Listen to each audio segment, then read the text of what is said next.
stránok, nových shopov.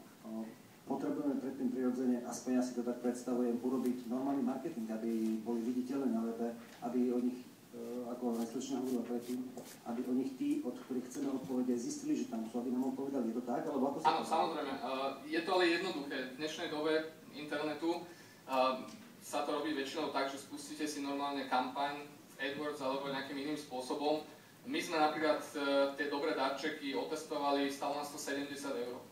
Čiže naozaj není tá investícia až taká veľká, aby ste zistili tie potrebné informácie.